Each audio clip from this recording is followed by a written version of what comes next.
In today's video, I'm going to teach you how to verify in a Discord server. By the end, you'll know exactly where to find the verification settings, what each level means, and how to choose the right one for your community. Quick note before we start. You'll need the proper permissions, like Manage Server or Administrator, to change these settings. First, open Discord and head into the server you want to configure. Look at the top left corner of the server window and click the server name to open the drop-down menu. From there, select Server Settings.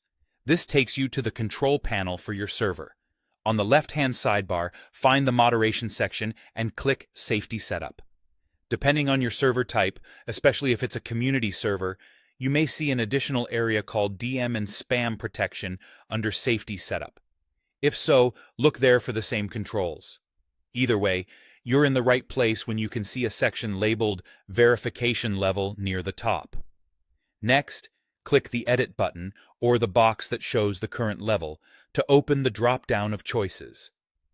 These levels determine what a user must have or do before they can talk in your server, helping reduce spam and low-effort raids.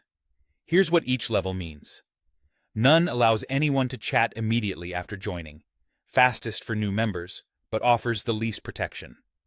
Low requires users to have a verified email on their Discord account, which filters out many throwaway accounts. Medium builds on that by also requiring accounts to be older than 5 minutes.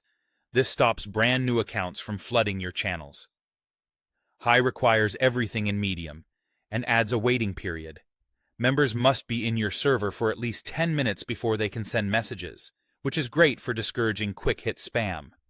Highest includes all the previous requirements and also requires a verified phone number on the user's Discord account, offering the strongest barrier to spam, but adding the most friction for newcomers. Choose the level that fits your community's risk and onboarding needs.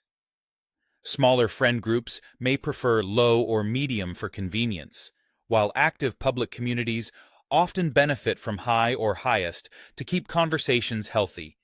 If you're unsure, start with medium or high and adjust later. When you've made your selection, click Save Changes to confirm. That's it. The new verification level is now live. For best results, let your members know about the update in an announcements channel and consider pinning a short explanation so newcomers know what to expect.